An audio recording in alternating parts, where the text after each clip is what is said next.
Hey, everybody! Welcome to the Doop Movie Podcast. My name is Brian. My name is Keith. And we are here to enjoy movies for your oral pleasure. Oral. A-U-R. Yes. Whatever, L. Yes. A-U-D-A-I-L.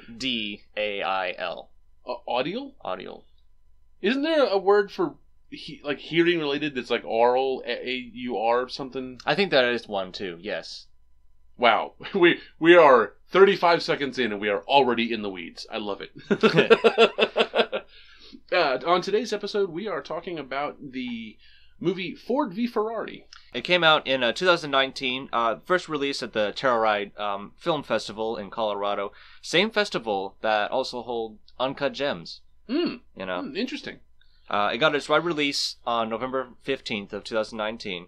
I saw it shortly after that. It was one of the ones that was getting a lot of Oscar buzz, performances, background stuff, sound editing, which this is the only the last film to win sound editing before the Oscars combine both sound editing and mixing together. Just best sound? Just best sound, because it's just difficult to really explain the Didn't difference it win between both the two. of them? No. Sound mixing... It was nominated for both of them. It was nominated for both. I think sound mixing was won by 1917. I could be wrong on that one, but... Yeah, I was almost completely unaware of this movie until Keith recommended it to me, and I'm really glad he did. Yeah.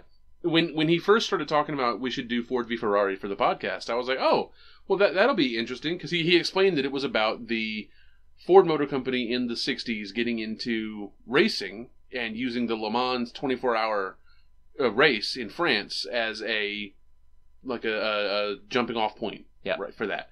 And I'm like, and so who's going to win, the American muscle car Ford or the European sports car Ferrari? Mm-hmm. And I'm like, okay, so it's a documentary. Thinking we're going to be doing a documentary on the podcast. That'll be interesting. And then I turn it on, and it's Matt Damon and Christian Bale, and I'm like, oh crap, This is awesome. Yes, of course you guys know who Matt Damon is. I mean, he's Matt Damon. Matt Damon. He was in Good Will Hunting, The Martian, The Departed. I don't think Matt Damon has ever done a bad movie. I know that's a bold statement. It is a bold statement. We can check back on that later, down the line whenever we do other movies. I haven't seen a lot of movies where I could say he has done a bad performance in. It wouldn't be because of Matt Damon. Right, okay. Let me say, I don't think Matt Damon has ever starred in a bad movie. Okay. I think that's easier to defend than has ever done a bad movie. And it's easier to defend. We could still check back on that down the road. Yeah. Well, I mean, I can't think of a bad one. That's the thing. I'm sitting here racking my brain with every Matt Damon movie I can think of, and I can't think of one. Well, I haven't seen Downsizing yet. I've heard. Oh wait, yeah, Downsizing. I've heard that that's had some mixed reception. No, that completely blows it out of the water. Downsizing is god awful. Well, we're not here to talk about Downsizing. Thank God. Although they're going to request it now. I'm sure. Yeah, Christian Bale's also in this movie. You know who Christian Bale is. He was, The Dark Knight. He was in American Psycho. He was in Vice. It was funny too. He was in one of the Terminator movies. Yes, he was. He was. Wasn't he John Connor? Or was he the other guy? Kyle Reese. Which one was he? Oh, no, he was in the fourth one, Salvation. Yeah, the future movie. Yeah. Yeah, the movie that finally showed us the future war that the Terminator franchise had been hinting at for years. Yeah, which I appreciated the fact that it actually did that instead of having to try to rewrite the second one. We're just talking about other movies now, but... Yeah, well, we got off in the weeds in the first 30 seconds of this podcast. It's going to be great. Yeah.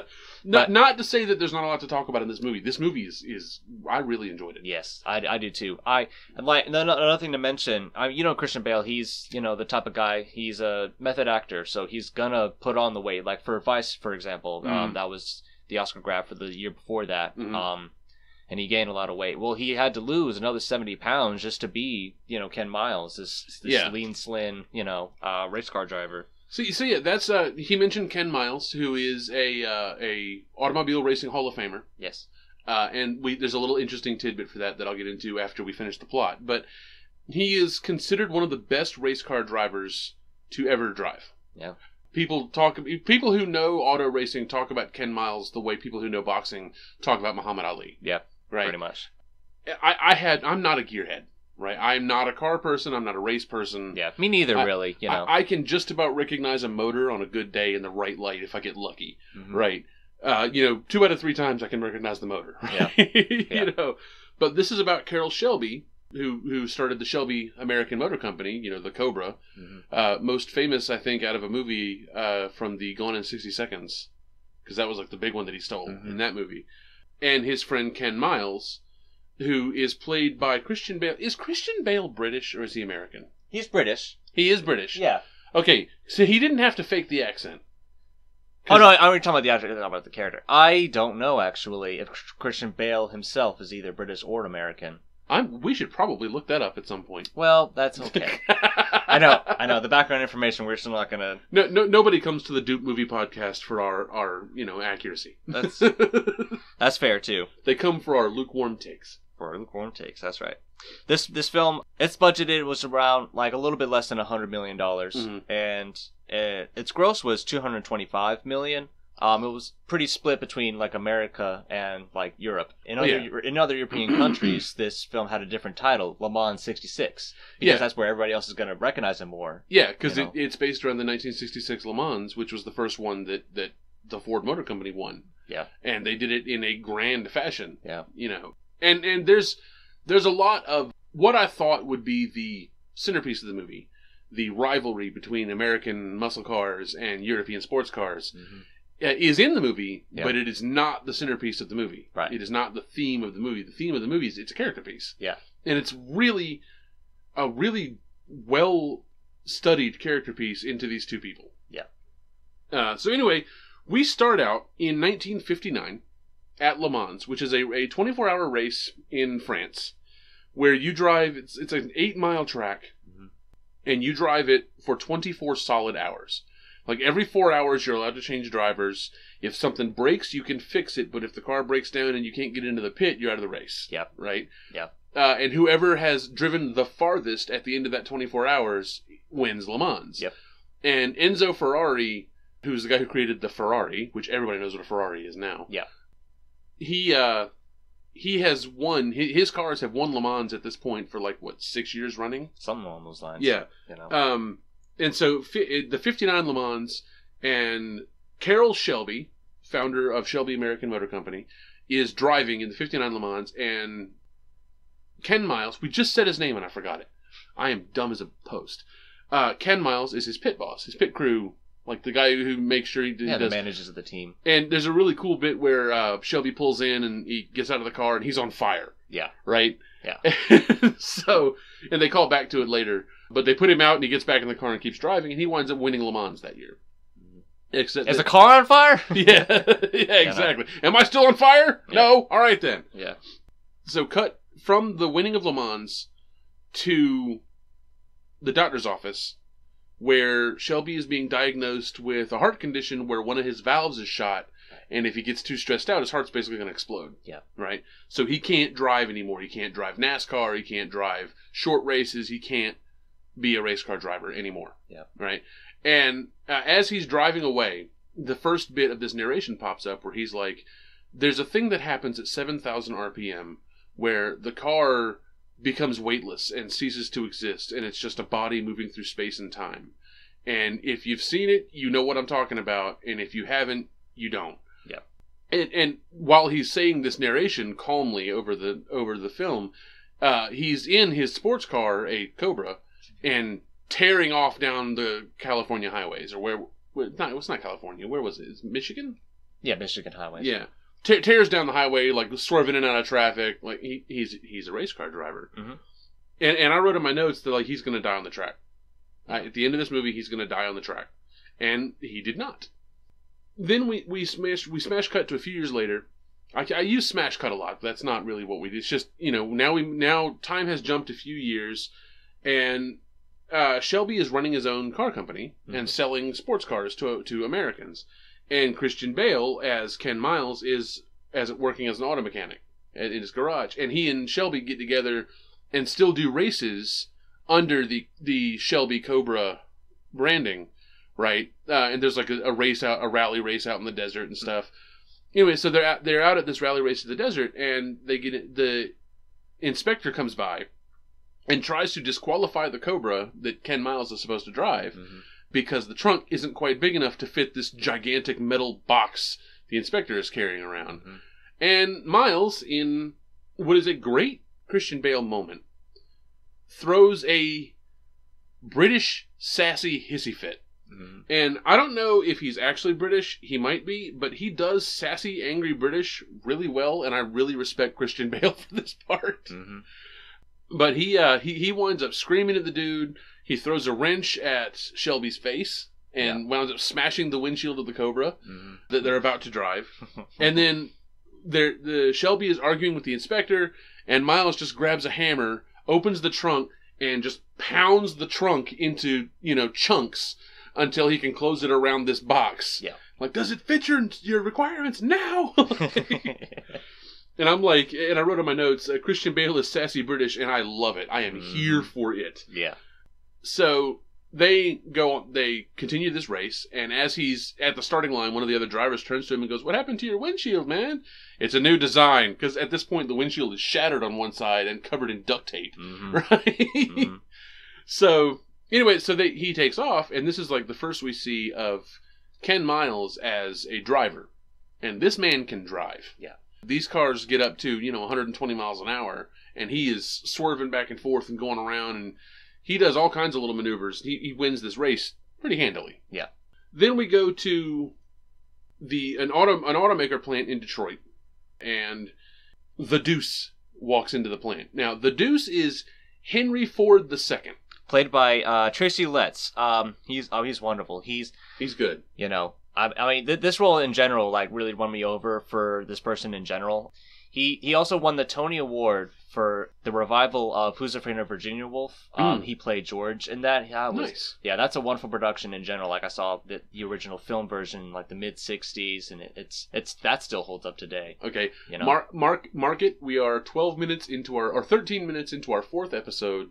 Yes. And we've made our first musical theater reference. Yeah. We're both theater kids. Yes. Like we grew up in the local theater here in the town where we live. So we're going to be referencing musical theater a lot. Yeah. So if somebody won a Tony Award, that's probably somebody we're familiar with. Yeah. Yeah. I'm not saying this is a bad thing. Absolutely. Yeah. That's how we met. But you were saying, I'm sorry. No, that was it. I mean, he was a wonderful performer. He's also a screenwriter.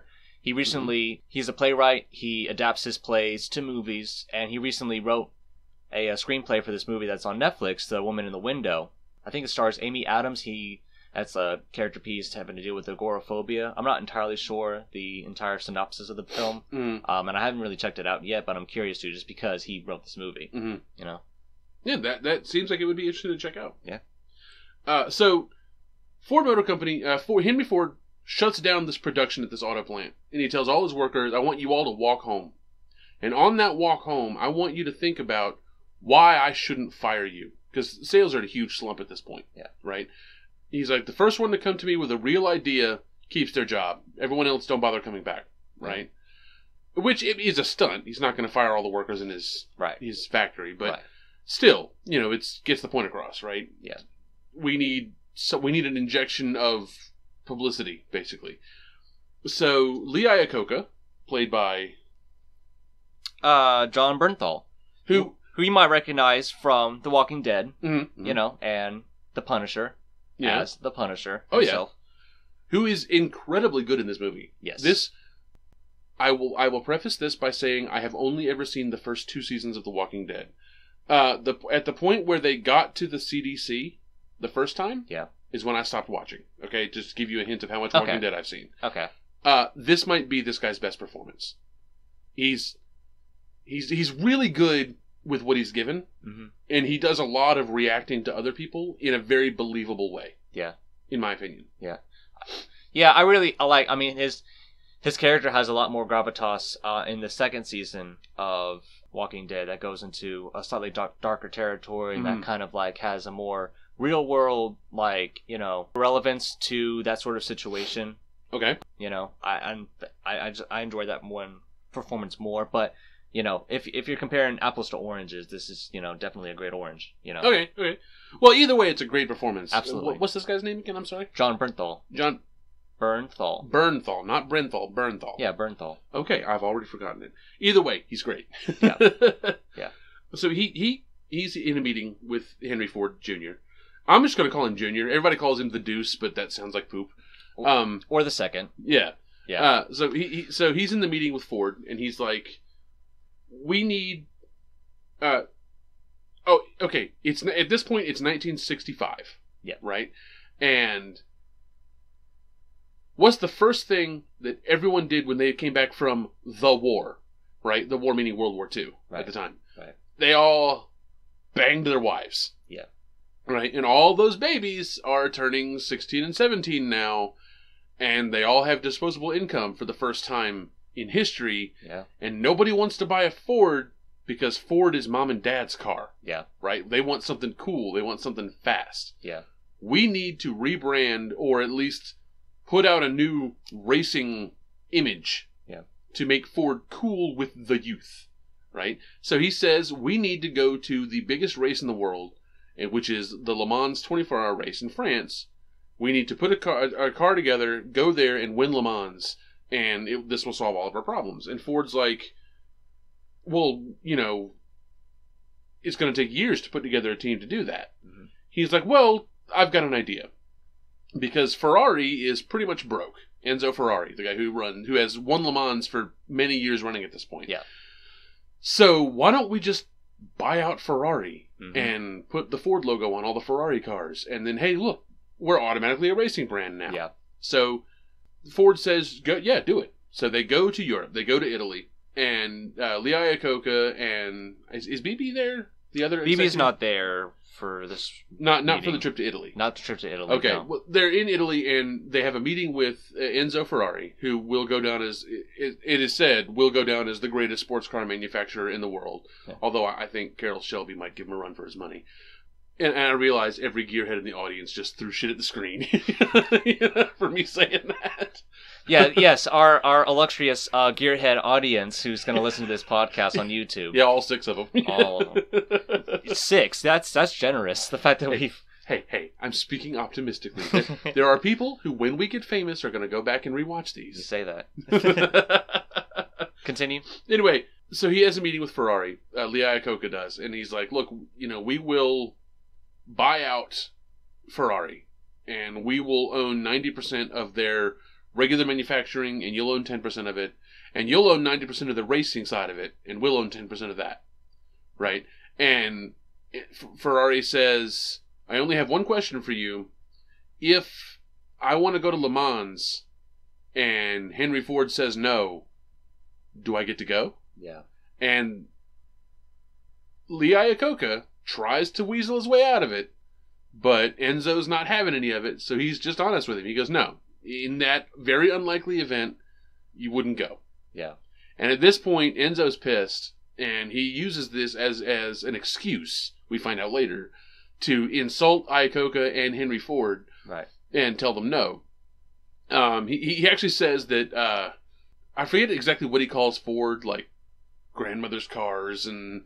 Well, like, they're ugly cars, and everybody, all the executives pig-headed. are, pig-headed, they're all sons of whores, yeah. And that you're not Henry Ford, you're Henry Ford II. Yeah. And that's the blow right there. Yeah, that's the big one. You're not your grandfather. Yeah. I thought for a second Enzo Ferrari, he was played by the same actor who was Hector in Breaking Bad. Okay. But it's a totally different person. Mm-hmm. I'm just confusing because similar faces and whatnot. But this actor, Remo Garon, he did the Italian dubs for the Chief in the Pocahontas movies.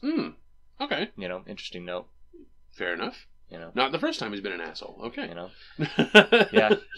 But he has his more reasons more so. And like this one actually, I see his point though, because I don't want anybody to tell me to not race if I want to race. Which is true. And let's be honest, America is an imperialist culture, and we tend to throw our weight around like the gorilla in the china shop. Yeah. In everything we get into. I mean, in World War II, we built B-22 bombers that was used to bomb Italy. Yeah. So you think that he's thinking back on this history. Yeah, it's built by the Ford Motor Company. Exactly. So, but he sends these insults, and he sends Iacocca packing, and he has surreptitiously, when Iacocca first got to his house, had some kid take a picture of him, and Iokoka's like, I don't want any press getting wind of this. Mm-hmm. He's like, no, this is just for our records. Yeah. Just to enshrine this moment in history, right? Yeah. Turns out that kid runs directly to the owner of the Fiat Corporation and says, this is the offer from Ford, and Fiat's like, well, we'll buy it, and we'll let Enzo stay in control of the whole thing. Yep. So, and so it turns out that Enzo Ferrari used the publicity of the Ford Motor Company making an offer to buy his company as a way to jack up his price, so Fiat would buy it for higher, so he'd make more money. Yeah. Right? So not only was it a fuck you personally, but it was a fuck you in the business world, too. Yeah. And this pisses off the Deuce. Mm-hmm. He gets real mad. So Iokoka goes back to him and says, they insulted us, and Ford's like, we need to take him down a peg. He doesn't actually say that, but that's the gist of what he says. And Iokoka says, well, I have an idea. Let's go see if this works. So he goes to see Carroll Shelby, who at this point has founded Shelby American Motor Company and is selling sports cars. And he talks to Shelby about what's it like to race at Le Mans, right? And Shelby explains what the race is like, how it's grueling, you're tired, you can't see, it's 24 hours of solid driving. And you're going to be driving at nighttime, you can't see anything. Half of the race is at night because it's a 24-hour race, you know. He said it's not like NASCAR. NASCAR is you go watch somebody turn left for 4 hours. Right. This is 8 miles of country back roads in the south of France. Yeah. This is not there's no railings, there's no like paved, Yeah. Some of it's not paved, there's no railings, there's no markers, there's no safety precautions. Right. This is a grueling race.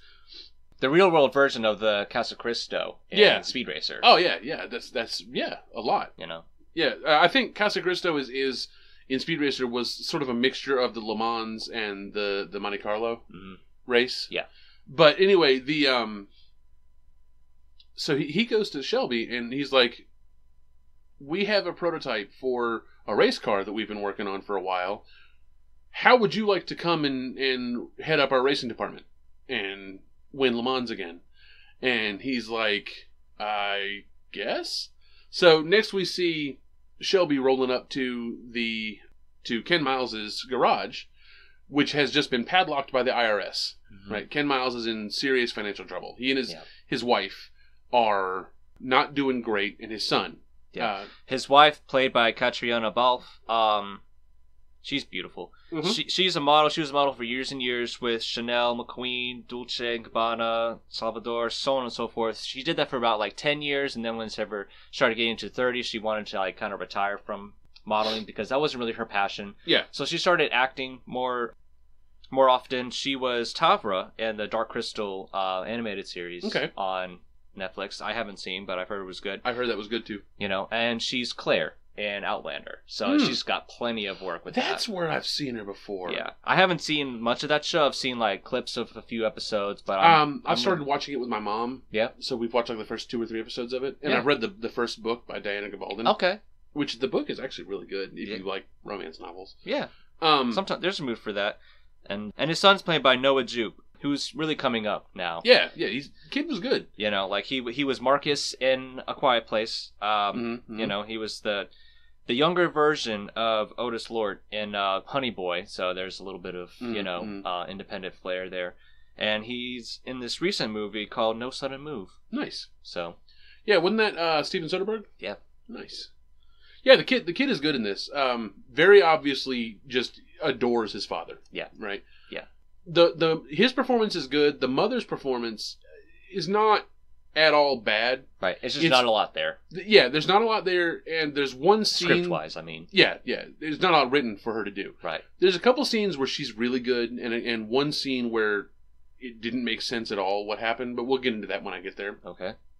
But anyway, so he goes to Ken, and he says, Ken, what would it take to build a race car for Ford and win at Le Mans? And Ken's like, 10 years? Yeah, right.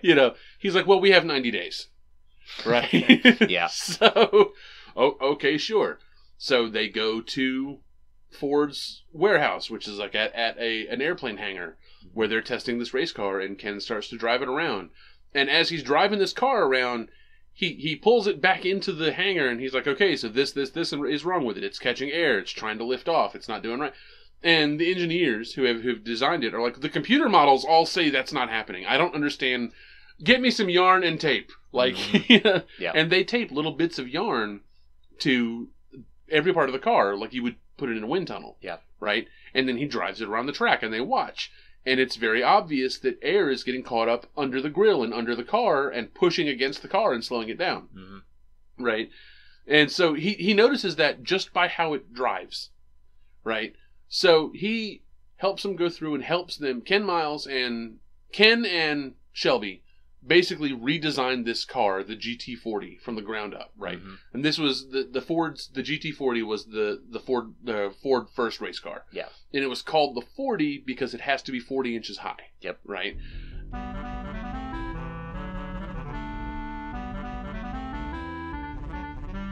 They are pushing real hard, and Ken is working his ass off, right? Along with Shelby. And I never did figure out, is that Shelby's dad who works for him at the company, or is that just some dude who happens to be older? It's just a dude. That's Phil Remington. Right, yeah. You know, but there's no relation between the two. That he's played by Ray McKinnon.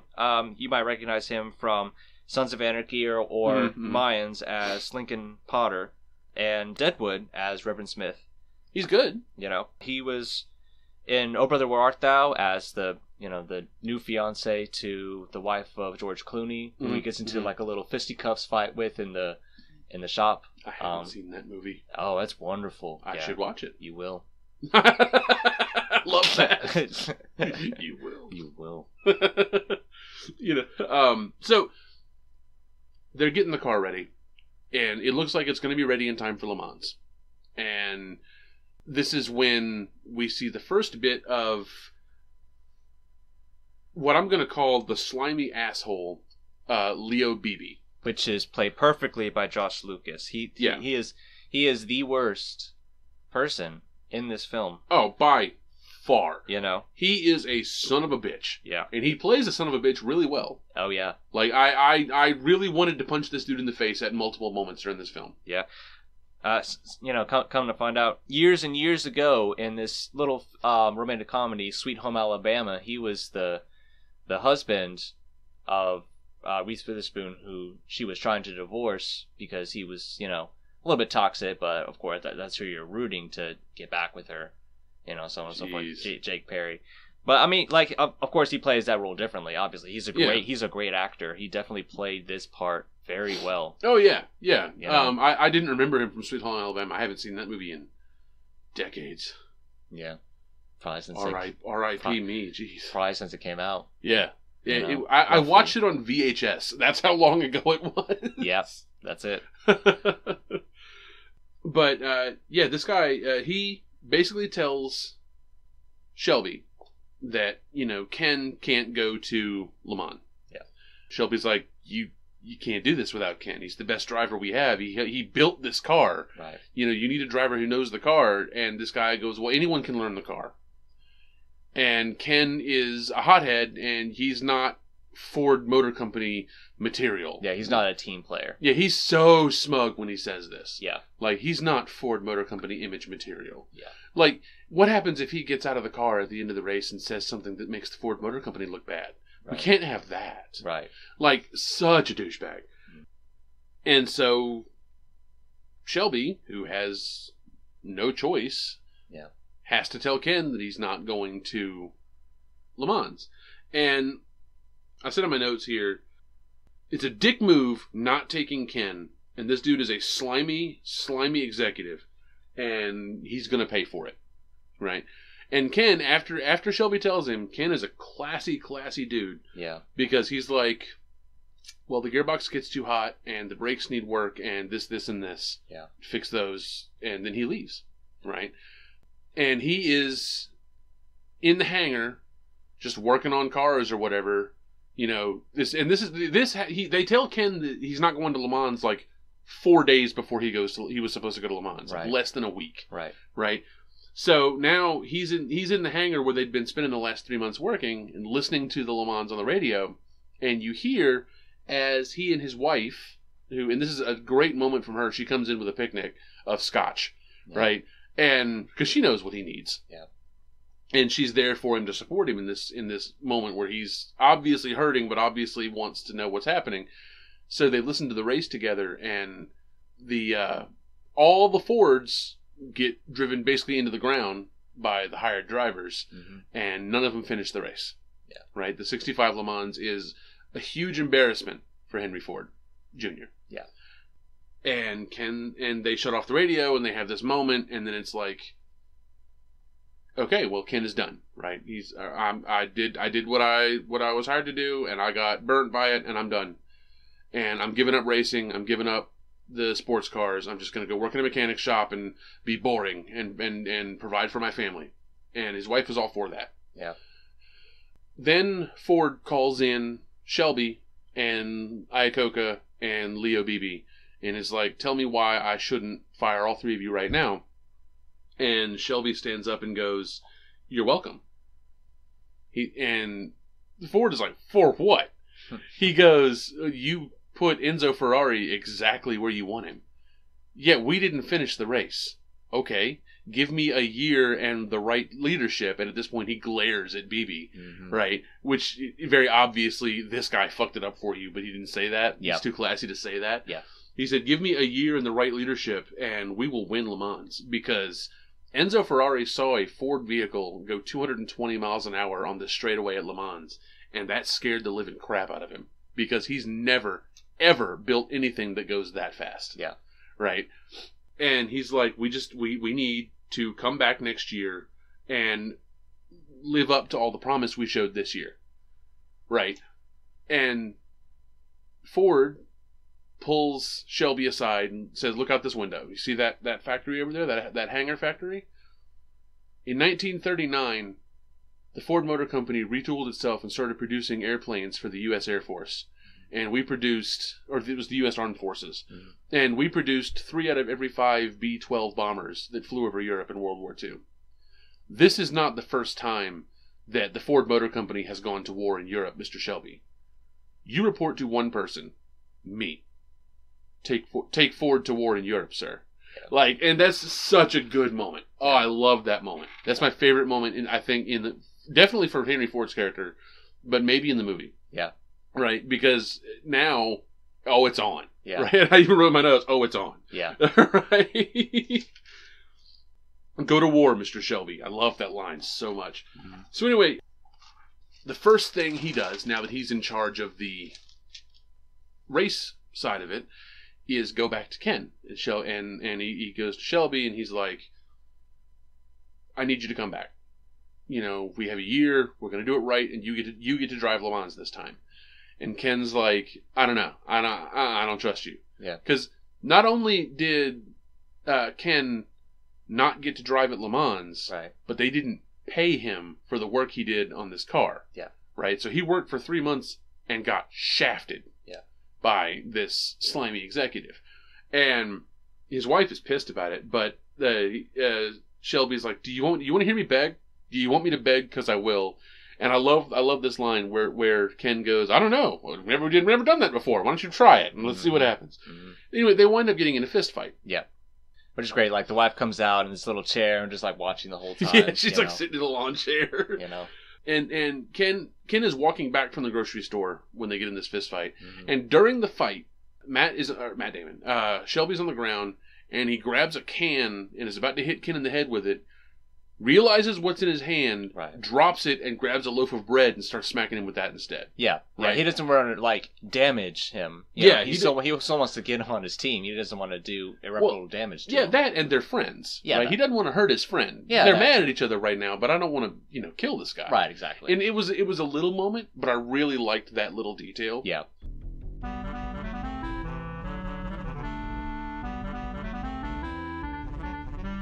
He drives off, and he's going to show Ken the new car they're working on. And Ken comes back, and his wife is pissed. And they're driving around, and... Yeah, because the wife is driving now. Yeah, the wife is driving now. Yeah. And Ken is in the car with her, and she's like, did you say yes? And he's like, I haven't said yes. I haven't. He was just talking about it. He was just showing it to me. Yeah, you said you were done with the racing. You said grow old and fat and boring together. Yeah. You said that. And she blows the heck up at him. And it took me a little bit to realize why she was so mad. Right. Like, for the first time I watched the movie, that seemed really out of nowhere. Like, she'd been super supportive of his racing. She even said earlier when he was talking about that very line, I'll grow old and fat. Right. And she's like, I could never ask you to give up racing. Yeah. It's in your blood, right? Like, and I honestly couldn't figure out why she was so mad. And I think that's the only thing I think I would mark this movie down for is her reaction in that moment. Didn't seem believable. I mean, I liked it. I think it's believable. Like, he wasn't really 100% honest. Yeah. You know, like, he didn't say, like, they offered me like this amount of money for doing this race. Which obviously, whenever they get into that conversation, it was like, are you crazy? Like, yeah. She's like, you'd better get paid this time, damn it. And he's like, they offered me $200 a day plus expenses. Yeah. Right, which in 1966 is, a fortune. Yeah, I did some research on this one, specifically. $200 in 66 is about $1,600, today, a day. And for 250 days, that's $400,000. Yeah. In 2019 terms. So, Jesus. Obviously, whenever you think of that number, and then you think of her reaction. Were you crazy? Like, yeah, she's like, well, yeah, why haven't you said yes yet? Like, yeah, exactly. That's perfect. So they go back to work. They're working on the engineers, and there's this, like, it's not exactly a montage. It's just a bunch of scenes of them driving the car around and work, and putting, okay, well, we need a new motor, and I hear you guys have this other motor in stock that is bigger, and the engineer's like, oh yeah, well, we have another one of these GT40s that it's already got one in it. You want to try that one? You already have one? Why aren't we driving that? So they're working on that, and Shelby has brought in his crew again, the crew from Shelby Motor Company, to help build this car. And so they spend the next year working on the new GT40, right? The Ford supercar.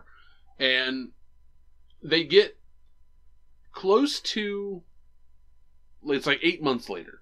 Right, they're coming up on it, and the Daytona 500 is coming up, and Ken, who is still a hothead and still screams at people sometimes, is not easy to work with. Yeah. He's obviously brilliant, obviously knows what he's doing, but the slimy dude hates him. Just, it's a big personal vendetta, right? He got embarrassed the first time, and now he has made it his mission to just ruin Ken Miles.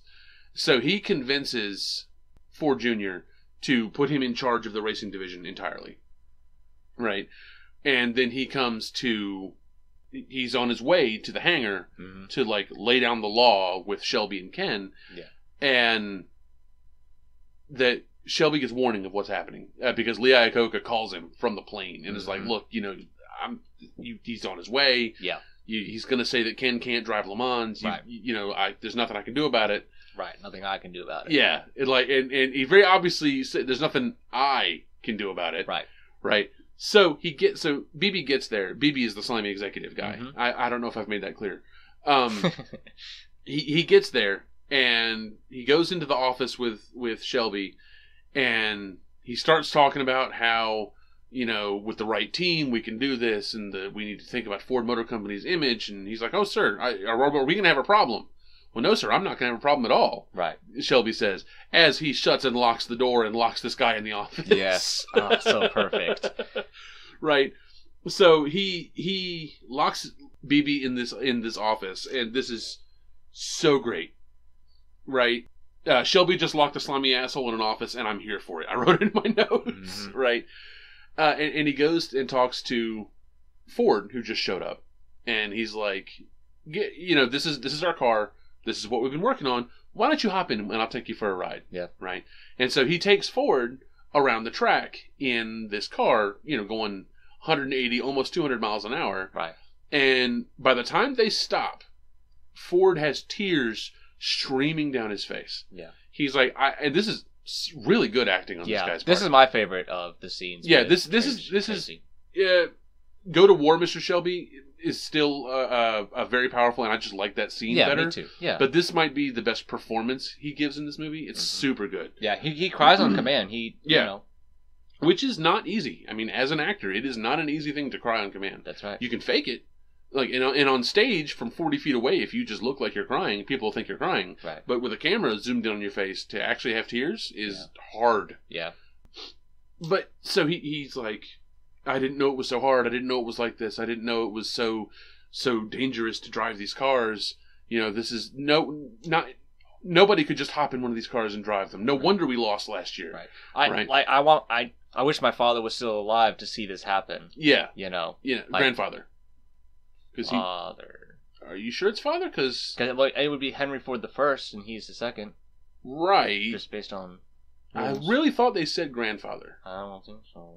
Because, it's not unheard of for a grandson to be the second No, I know. That's the thing, too. But either way, I wish, Henry Ford was here to see this. Mm-hmm. And so Shelby's like, look, you got to let Ken drive. Yeah. And Ford goes, I know what you're asking me, but I put BB in charge. I can't undermine him like that. Yeah. And so Shelby says, well, let Ken drive at Daytona. And if he wins Daytona, then he gets to drive Le Mans. Right? And Ford's like, well, what do I win if he loses? And Shelby's like, the Shelby American Motor Company. He puts up his entire company. Yeah. As a wager on this one race, and he doesn't tell Ken. Yeah. All he tells Ken, because he tells Ken what's happening, that the guy is coming to cause trouble. And Ken's like, do you have a plan this time? He goes, I do. It's really risky, but I have a plan. As long as you got a plan, then. And he goes back to work. Yep. Right? Yep. Like, Ken trusts him. Yeah. So Ford agrees, and they get back to work.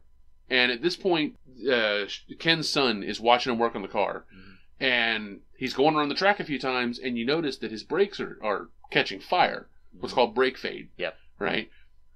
And they stop working because the brakes get so hot that they just basically melt the rotors. Mm-hmm. Right? So his brakes stop working, and he winds up wrecking the car, which then explodes with Ken still inside it. And the kid is frozen. Yeah. Oh my God! Everyone runs out there. Shelby and the old dude pull him out of the car, and he's fine. Right? He lives. He gets out of the car, he goes, I told you the brakes needed work. And then he just sort of passes out and they drag him. So Ken lives, and there's a little small scene between the kid and the older dude, the guy who works for Shelby. Mm-hmm. He's like, have you ever been on fire, sir? He's like, no, I can't say that I have. But he talks about how, Ken's suit is flame-proof. Right. And the kid's like, well, this other racer died in a car fire. He's like, yeah, he got trapped. Yeah. He got trapped and he died of smoke inhalation. Yeah. As long as you can get out of the car, you'll be fine. Yeah. Right? And Ken got out of the car. Yeah. So the kid is like, okay, so my dad is all right. Yeah. So they go to Daytona. And they have orders not to push the cars past 6,000 RPM because of first of all, what happened to Ken. They haven't fixed the brake issue, but also they're worried the gearboxes are running too hot and it's not gonna function properly. Right. After the first few laps, Ken is he in the lead at this point? Yeah. Yeah. Yeah, he's in the lead, and he's like, it wants to go faster. I know I can push it past 6. I could probably get it to 7 with no problems. Yeah. And Shelby's like, we don't need to. It's fine. Don't worry about it. And at this point, they start going again, and Ken is lagging behind some of the other racers at Daytona. There's another Ford pit crew there. There's another Ford car company car there with they hired a NASCAR pit crew to do the changes faster. So this guy's eating up time every time they come in for change the tires or whatever. Yeah. Right? And so Ken starts losing. And he gets the other Ford car passes him for the lead. And as they're coming around, a phone call comes in from BB, who's up in the box watching the race in the owner's box. And he tells the kid who answered the phone to take a message out to Ken, saying, go easy, take it easy for the next few laps, right? Ostensibly because he's worried the car is going to break down. Right. Really, it's because, okay, well, the dude I want to win just took the lead, so now I'm going to have Ken slow down so this guy can build a lead. Yeah. The kid starts to go out there, and Shelby notices what's written on the sign, and he yanks the sign out of his hand, right? And Ken's like, what was that? I didn't see that. Oh, shit, all right. And he keeps driving. Because there's no radios. This is in the 50s, right? Yeah. Or now the 60s. But there's no car radios. They can't talk to each other. Right. So at this point, the phone rings again, and Shelby picks it up, and he has like a screaming match with BB, and he hangs up on him. And then he erases the sign, which is a chalkboard. He writes out his own message, and he goes out and he holds it up as they come around the track again. And then it cuts to Ken, and the whole time, every time it cuts to the Ken in the car, he's like talking to the other drivers, talking to the car. Bale does great with the whole like manic energy kind of thing in this part. The whole movie is like that. Come on, baby, hold together, and oh, you're gonna try that? That's weak. You can do better than that. Stuff like that. Having a relationship with the car, that's like part of the performance of the character. Yeah, and he nails it. Yeah. But anyway, he holds up this sign. Shelby holds up the sign because Ken is now basically a lap behind, right? And he's like, you got to pass him twice. Okay. So he holds up the sign that says, "Push it past 7,000, go like hell," underlined a few times with exclamation marks. And you can see it in his face when he's reading the sign, and his jaw drops open, and he goes, "Fucking finally!" And he just slams the gas. Right. And now this car jumps up to like 7,000 RPMs and just takes off. And he's swerving in and out, and he's going up on like the railing and stuff to get past these guys. And he goes like hell. And he drives the end of Daytona, and he wins handily. Yeah. Right. He won Daytona, and Ford gets the call from BB, and BB's like, "Ford took first and second place, sir." And he said, "Which team won?" He said, "Ken Miles." Right. And so Ford is like, okay, he honors the bet, and now Ken's going to drive. Yeah. So now we go to Le Mans.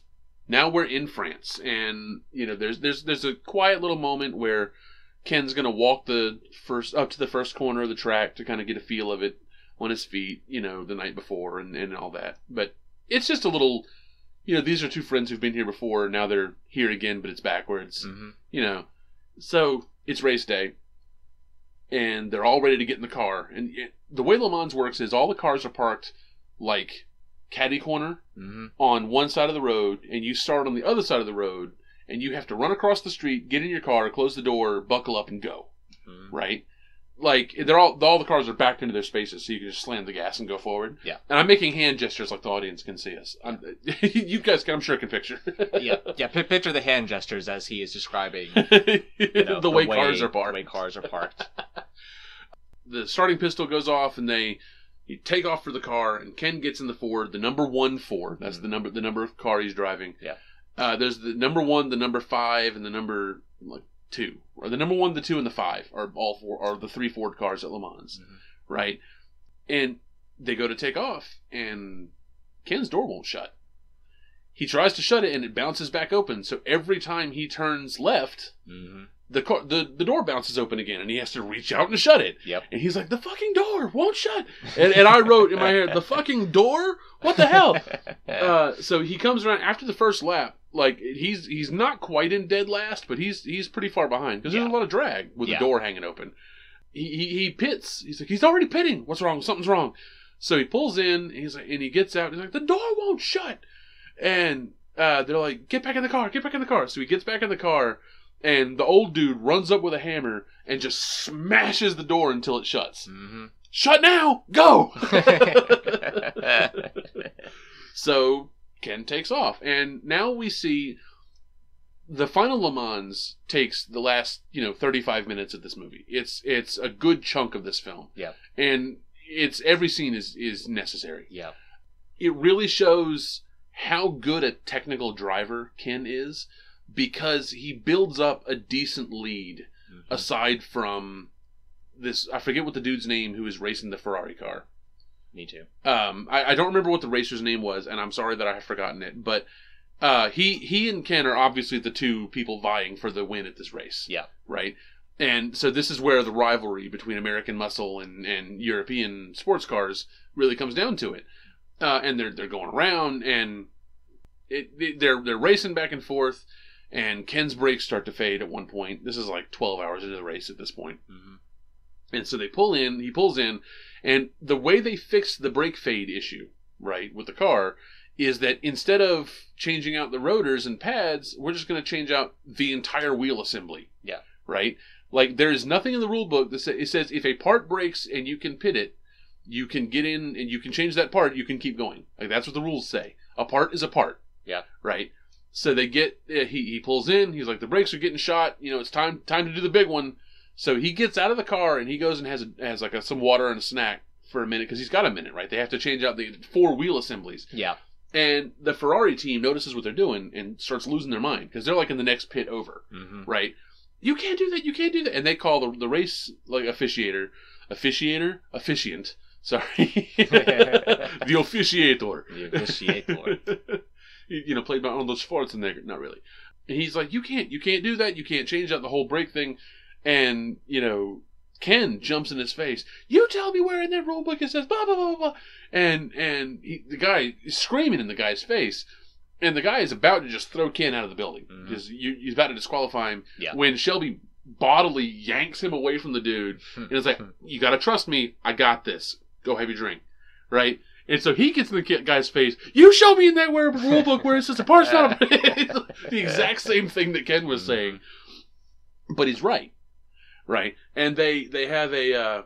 so that they manage to change out the brake pads. And so Ken takes off again. And it's at this point that you notice that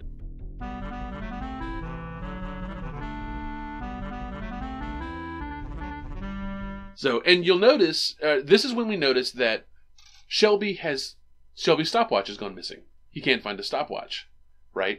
And so he can't keep track of the lap races. Now, Ken has set lap records like 2 or 3 times already today, like fastest ever record lap at this race. Yeah, right. And this is one of the things Ken had talked about with his son, was the perfect lap. And he explained it, every curve and how you got to go into it, and where you accelerate and where you downshift.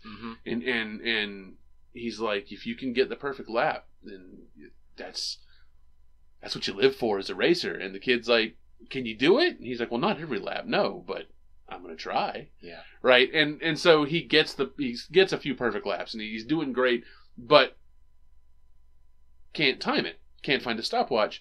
So he notices that the Ferrari people are using stopwatches, but their stopwatches are still hanging on the wall next to their pit crew.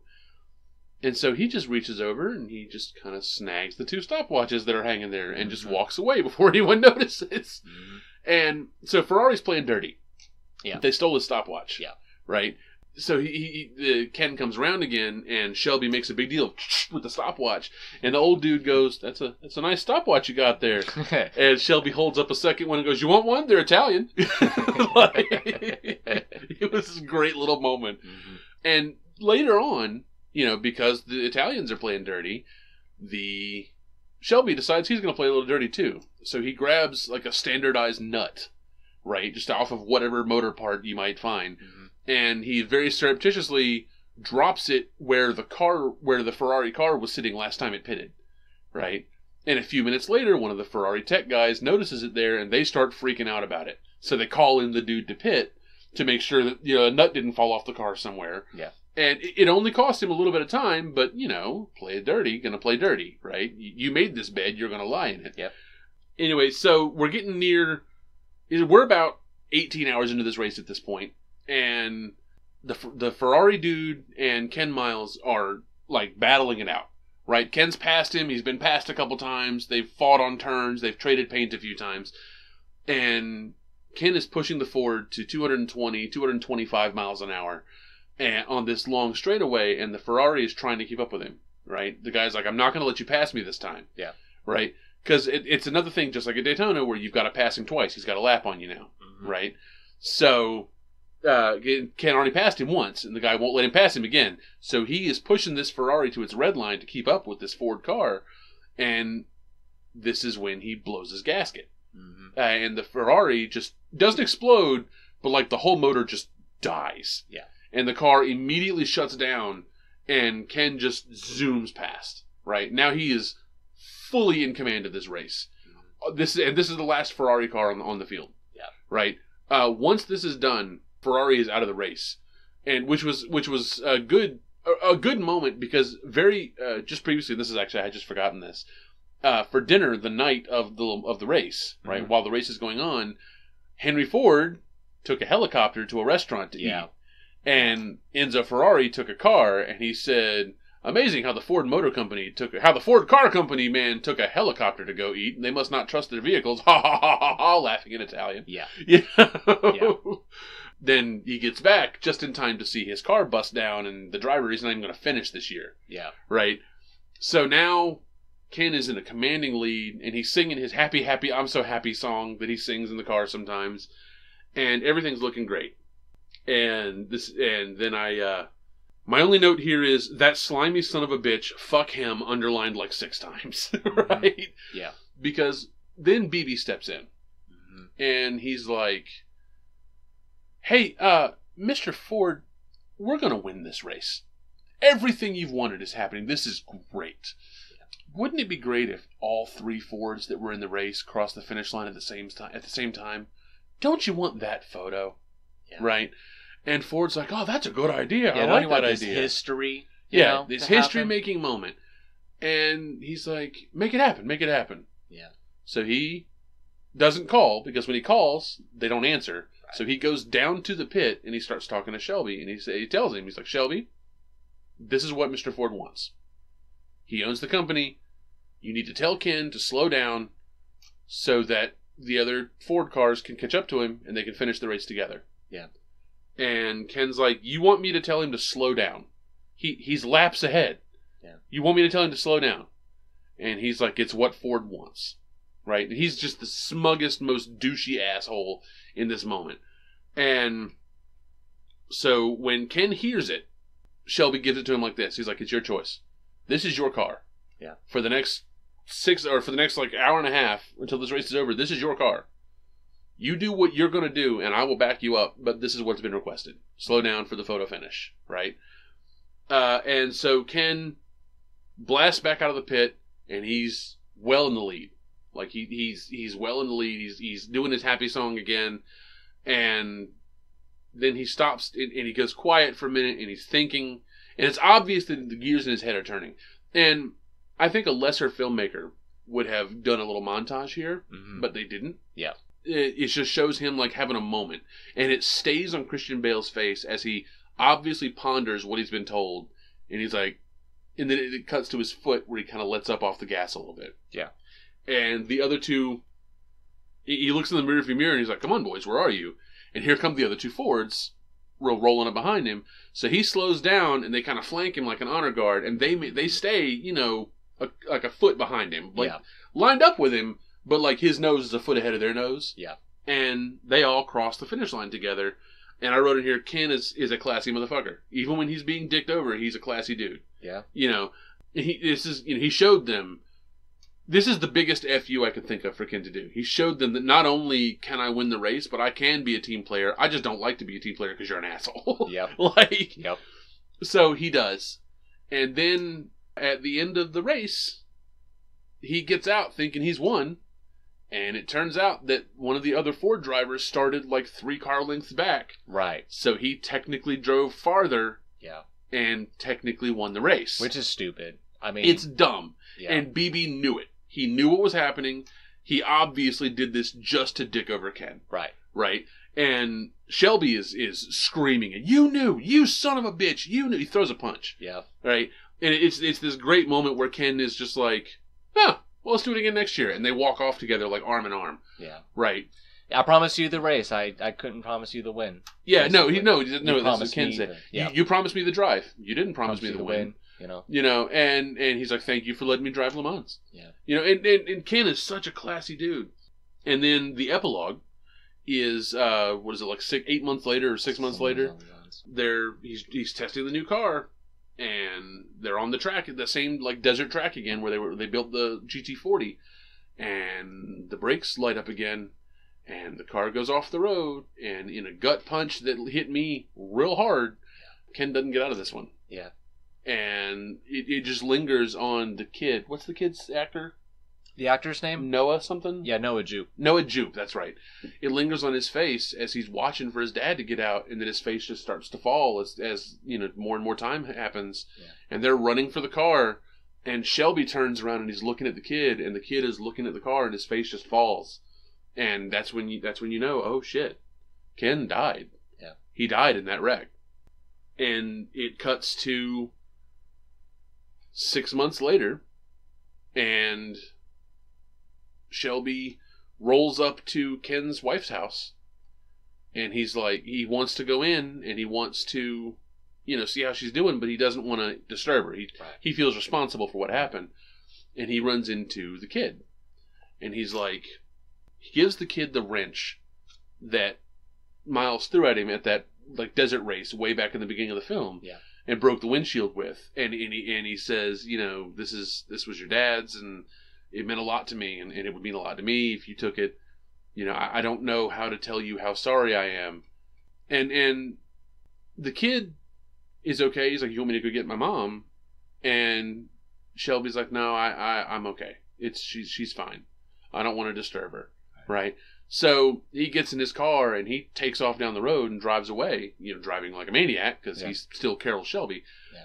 And then it does like a text scroll where it says, after dying in the accident, the Ford Motor Company went on to win like the next 4 Le Mans races, under the partnership with Shelby Motors, and that was the end of the film. And it's, I know the plot synopsis has gone on a little longer than we are trying to, but there's a lot happening in this movie. Yeah, and this film was solid film. Yeah, for a movie set in the '60s, it really feels high budget, like high clean studio, like a studio film. Yeah, and it really works well. Yeah, as that kind of thing. Like as far as the performances are concerned, across the board, good performances. Only one little hiccup that I could find in Matt Damon's performance, and that's this might have been intentional, and I would like your opinion on this. Okay. In the scene where they are announcing the Ford Mustang, right? Okay. And Damon and Shelby has to go up and talk about muscle cars. Mm-hmm. And he has to introduce Henry Ford as, the other guy who races. Yeah. And there's this moment where he's on the stage and he's talking, and he's wearing a cowboy hat, and he's talking in a southern accent. Okay. Like a deep drawl that he has a southern accent for the rest of the film, but it's not that pronounced except in this one scene. Mm-hmm.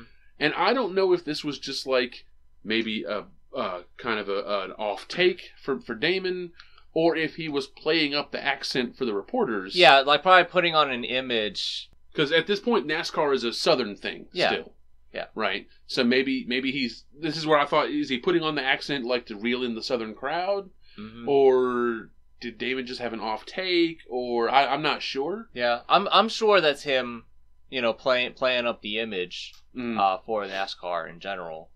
That's it. That's my opinion. So you think he exaggerated the accent on purpose for that scene? I think so. I wouldn't put it past Damon as an actor to do that. Yeah. And especially with the performances we got out of this film, it wouldn't surprise me. Yeah. So like I said, I didn't know if it was like a bad take or if it was intentional. Either way, it was noticeable. Yeah.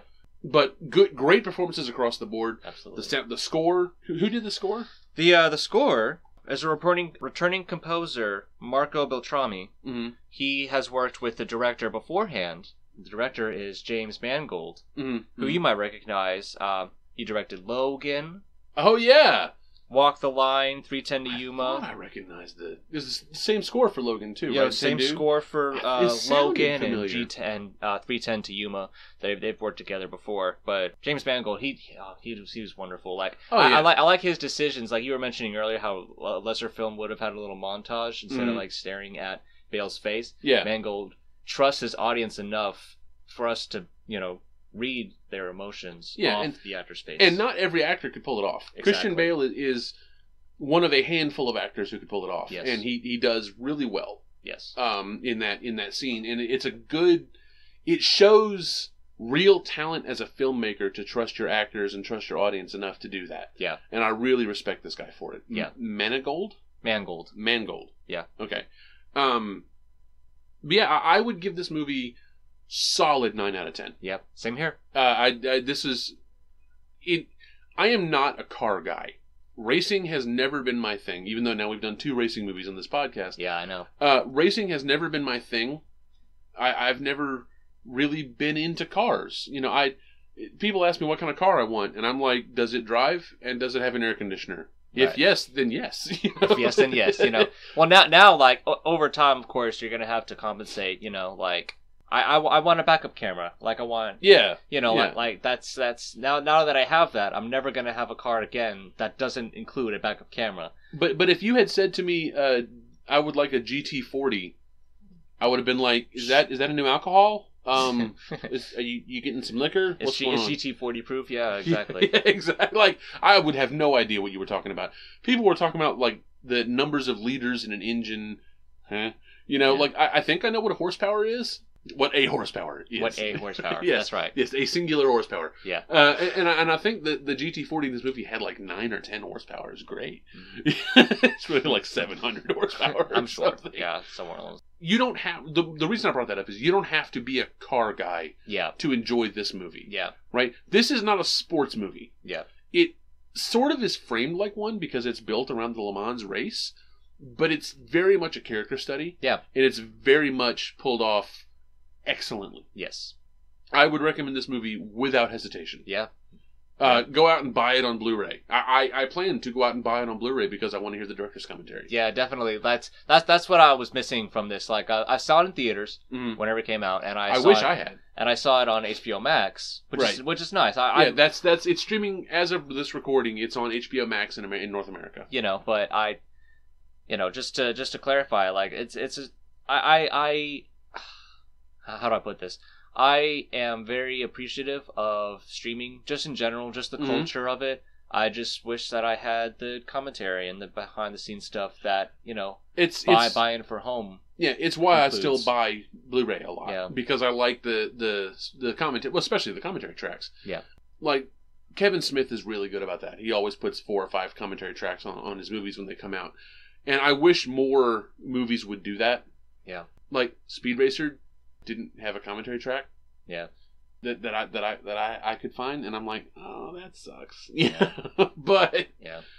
This is a great movie. Yeah. And anyone who is at all into character studies would like this movie. And if you enjoy racing, especially rally racing, you're going to be all over this one. Yeah. Because like in Europe, this is called Le Mans 66 or 66 Le Mans. I forget which. It's Le Mans 66. Because it's the year that Ford first won the Le Mans. This is the race, the big race that Ken Miles won. Yeah.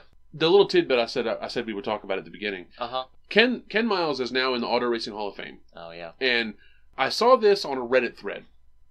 So I don't know if this is entirely accurate. This is secondhand information I'm passing on. But from what I've been able to gather, the guy who actually got declared the winner at that Le Mans was instrumental in getting Ken Miles put in the Hall of Fame because he's like, this was Ken's race. Ken won this race. I didn't win this race. Yeah. Right? Which is, if that's true, was a really classy move on that dude's part. I'm going to choose to believe in this story. Yeah. I this sounds like something that would be true. Yeah. So I like that story too, so I choose to believe it as well. Yeah. So, sounds about we wrapped it up. Yeah. What was your favorite? Who was the best actor in this movie? This is a hard choice. That is very tough. I really love Tracy, Henry Ford II, and Josh Lucas as BB. Like he's the worst, and the fact that like anybody can make me hate them. That's a level of skill in and of itself. I have not hated a character this much since Sin from THX 1138. And that's good acting. Yeah. Yeah. Not that Sin was great acting, but this guy was great. This one was great. Yeah. So, if you had to pick, gun to your head, if you had to pick best performance in this movie. Bale. I think I would have to say Bale too. Yeah. Only because of the I'm So Happy song and that moment where it lingers on his face. Yeah. And he comes to the slow down and is like, okay, I'm going to do this. He's like, at this point, I've gotten what I need out of Le Mans. Yeah. I know I'm the best driver here. I don't care if everybody else knows it too. Yeah. So I'll slow it down. Yeah. Right? And that just, you can read all that in his face. It's great. Matt Damon, no slouch in this movie either. Absolutely not. Really, really good. Yeah. He has to kind of walk a fine line because he has to play the straight man to Ken's hot-headedness a lot. Right. But he also has to be the boisterous one to a lot of the Ford executives, straight man. Yes. Like, kind of thing. And he bounces off of them both with aplomb. And it's really a very good technical performance. But I really like Christian Bale in this movie, and I think he just edges it out if I had to pick one. You know, the La Coca you were mentioning. The Iacocca. John Bernthal. There you go. That's a hard one to get out there. But he passed away 4 months before the release of this movie. And I didn't know that. I didn't know if this film was dedicated in his honor. I'm sure it was. I didn't notice that. I didn't notice either, but I wouldn't be surprised if it was in loving memory of. You know, he's a good actor. Yeah, he was good in this. I kind of wish his role had been bigger. I wish he had more of a hand in slapping BB down. Yeah. Especially at like Daytona. Yeah. But it's really good that they let Shelby and Miles do it. Yeah. You know, it works. All in all, like I said, solid 9 out of 10. Yeah. Anything else you want to add? Well, actually, yes. Okay. You were mentioning Go Like Hell earlier. You know, just like, you know, you have permission to go over 7,000. Yeah, this is at the Daytona race. Originally, whenever this film was proposed, it was titled Go Like Hell, based on the book by A.J. Baum, and was supposed to star Tom Cruise and Brad Pitt. Oh yeah, I remember reading about that. You know, it went as far as a table read. At some point, I think it just got shot down because the budget was too high or something. And around this same time, it was like the summer of 18. Tom Cruise, they were both distracted with something else. Tom Cruise, you know, filming for Top Gun Maverick, and Brad Pitt in 2018. 2018, they weren't starting the film. You know? Oh, the Top Gun Maverick reboot. Reboot. Well, the sequel. Really. Yeah. Yeah. Okay. Yeah. Yeah, but like that, like basically, you know, the.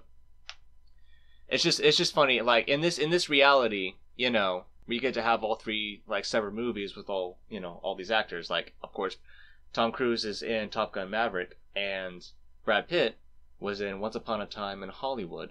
That was filmed around this time too, same time as Ford v Ferrari. Both of them were competing for the same Oscars, and so on and so forth. I kind of wish they'd kept the title Go Like Hell. Ford v Ferrari, well, like I said, it made it sound like a documentary when I first heard about this movie. Yeah. Right? Go Like Hell, in my opinion, I would have kept the title Go Like Hell. I don't know if I would have, changed the title to Go Like Hell halfway through production, but if it had started with it, I don't understand why they changed it. I don't know. Well, I mean, it's based on, that's the book's title. But I guess they just wanted to draw the audience in more so they wanted to appease Ford v Ferrari so that you understand. It was like, oh, okay, this is a race between these two car companies. And then of course in Europe it's Le Mans 66. They know what Le Mans 66 is. Yeah, Le Mans is the biggest race in Europe. Exactly. Yeah. So I can understand why they changed. It might be the biggest race in the world, actually. Yeah. I think the Monaco GP, the Le Mans, and the Daytona 500, I think, are the three biggest races that I can think of, and I'm not a race guy. Right. So, all of our race fans are like, you stupid son of a... Yeah. I wonder if there's an EGOT version of the races, they mentioned that he won the Triple Crown. He won the Daytona and the other thing, the Willow Springs or whatever, and now Le Mans. When Shelby was talking to Ken about slowing down, he's like, even if you tie for first, you still get the triple win, the Triple Crown. The Triple Crown. So that's the EGOT of the racing world. I guess, yeah. Yeah. But either way, solid movie. Yeah. Definitely recommend watching it. Absolutely. Really, really enjoyed it. I've watched it twice now. Yeah. So yeah, that's going to do it for us for the Doop Movie Podcast. I have been Brian. I have been Keith. You have been. I have been. I have been Brian. But now I am Steve. And now you are Dave. I'm just making stuff up now. I get to come up with my own name, actually. Fair enough. Okay. Well, now I am Super Steve. I'm Castle. Castle? Just cast, just like one word, like Sting. Yeah. I like it. Like Seal. Yeah. Like, okay. Oh, we are stupid, but we love it. Anyway, guys, this has been fun. We will see you next week. Take it easy. Bye, everybody.